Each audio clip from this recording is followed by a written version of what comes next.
Welcome to Rum and Prose. Gonna tell you everything you need to know about rum, or as my Spanish speakers say, ron.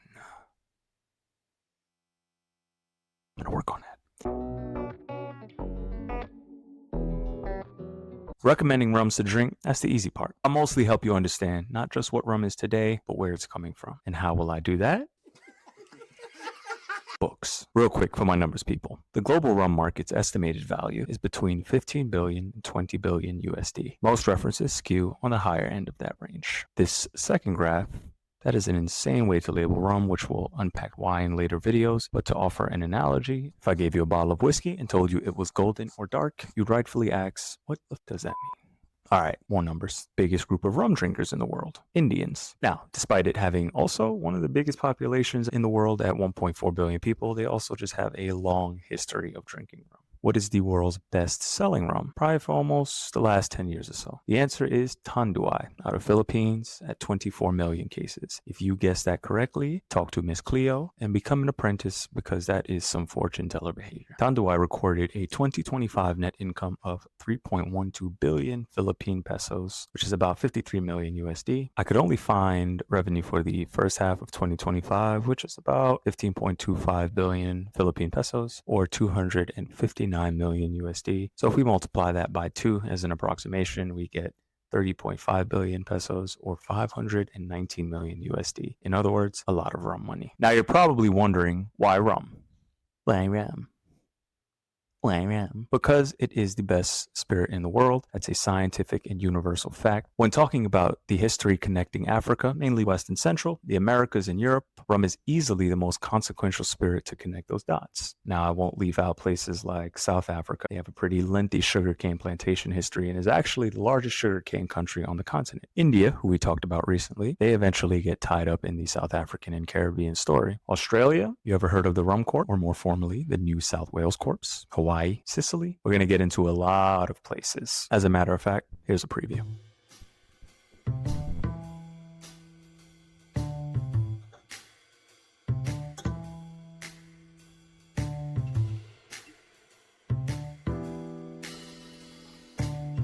You need more than that.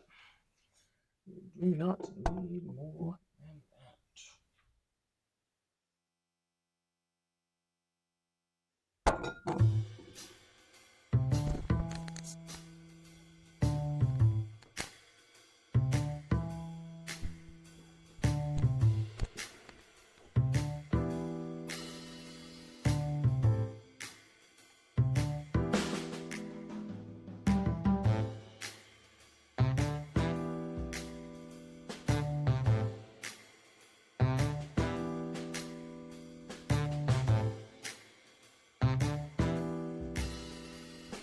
That makes sense.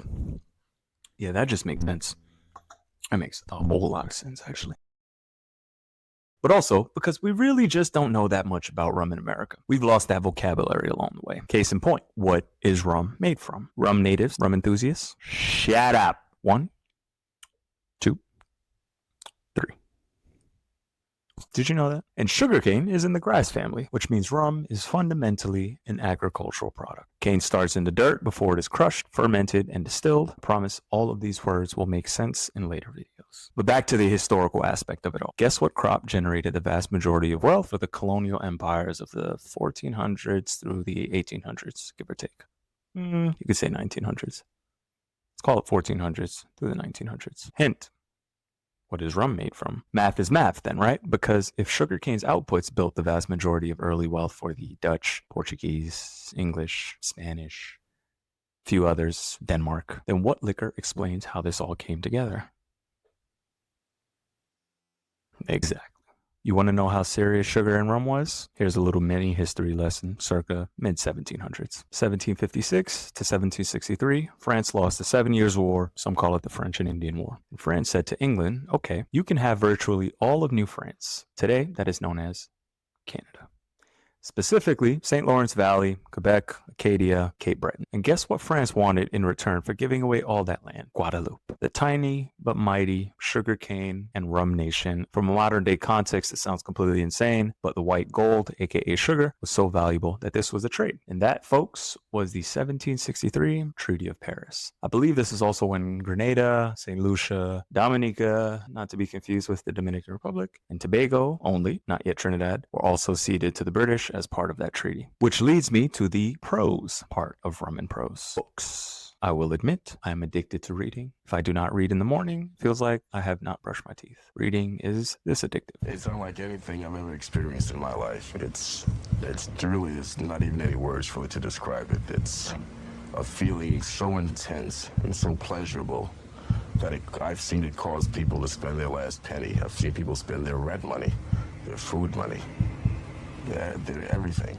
All to say, page turning is the one habit I will never kick. What does that have to do with rum? Everything. I won't only be talking about the history of rum, well, that is the main thing, but it's also important to highlight where this is all coming from. Now, the spirit space is an interesting one because it's one of the few industries where history and heritage are packaged in storytelling formats to provide consumers with an emotional or patriotic connection in some way, shape, or form to connect with brands. But when you peel the layer back on some of these stories, it's like a quarter rooted in honest history, 75% rooted in how do I pull this all together in a way that will sell, which I get. More importantly, though I'm not sure what's more important than being factual, it's not enough to just say, I don't know, Mexico has a rich sugarcane and rum history. It's also good to showcase where this is coming from.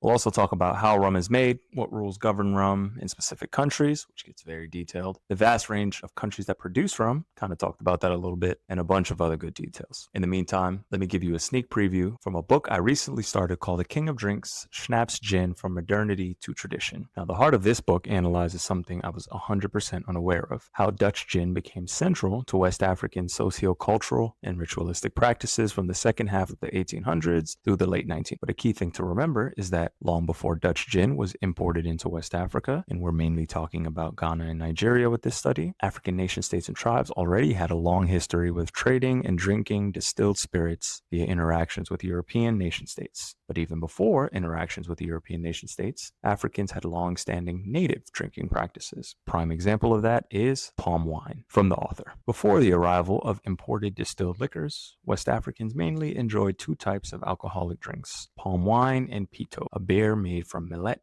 or Guinea corn. These drinks are still common in the region. They are produced through fermentation and have to be consumed within days or weeks of production. While the production and sale of pito was often in the hands of women, the tapping, distribution, and consumption of palm wine was the domain of males. A lot of this native fermentation knowledge was retained when Africans were brought to the Americas. Now, for everyone who is asking what in the world is fermentation or the fermentation process as it relates to alcohol, here's a quick definition. Back to my central point though, rum and the book. From the author again. When the French trader Jean Barbeau visited Africa around 1700, he paid for slaves in gold with brandy, knives, cloths, guns, gunpowder, and various beads. He also made payments in brandy to African leaders for the right of anchorage. However, when trading at Cape Coast, he was forced to sell his brandy cheaply as English trading ships had been selling great quantities of rum and other spirits just before his arrival. Rum was by far the most important liquor until the middle of the 19th century. 18th century Dutch vessels carried French brandy as well as rum, but there is no mention of Holland's gin. British traders complained about unfair competition from those merchants who had cheap and easy access to American rum. In an 1822 petition to the governor of the Gold Coast, British traders claimed that the West African consumers preferred American rum to any other in the proportion of 4 to 5. Rum imports continued to be important until World War I, especially for the Gold Coast. In 1891, the Gold Coast imported nearly 577,000 gallons of rum from the United States, a traditional rum exporting county.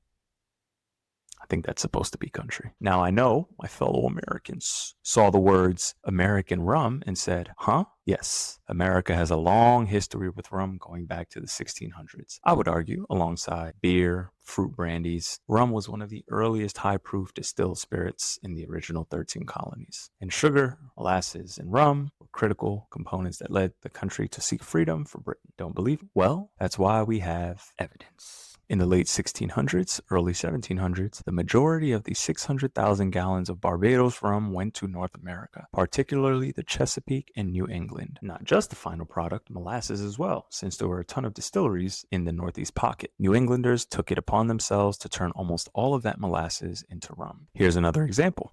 Manuel Downing of Salem, Massachusetts may have been distilling rum from imported Caribbean molasses as early as 1648, and a commercial rum distillery was operating in Rhode Island in 1684. For my visual learners, take a look at Barbados's rum exports in 1748 and 1768. So much of it went to America. See, sugar and rum were central to the American economy under British control. Now, I must warn you, my talk track in later videos is going to get real specific after a while. Where will we be going? The answer is Louisiana. Now, why Louisiana, you ask? The state has a fascinating history. It ain't all that pretty, but no colonial history is. If you tell yourself otherwise, you're kind of telling yourself a lie. From a contemporary perspective, Louisiana is easily one of the most unique states in the Deep South, or north of the Caribbean, as folks like to say. But more than anything else, it's a state that has left me with an unanswered question that I've been drilling to get to the bottom of, which is, how is it possible that a place that has crushed sugarcane in such critical proportions for such a long time does not also have a rich rum history? My conclusion is just not possible. That's just not possible. Literally every single place that has crushed sugarcane has distilled rum. Here's a sneak peek of some of the books that help us get to the bottom of this. Let's call it Cane and Rum Conundrum.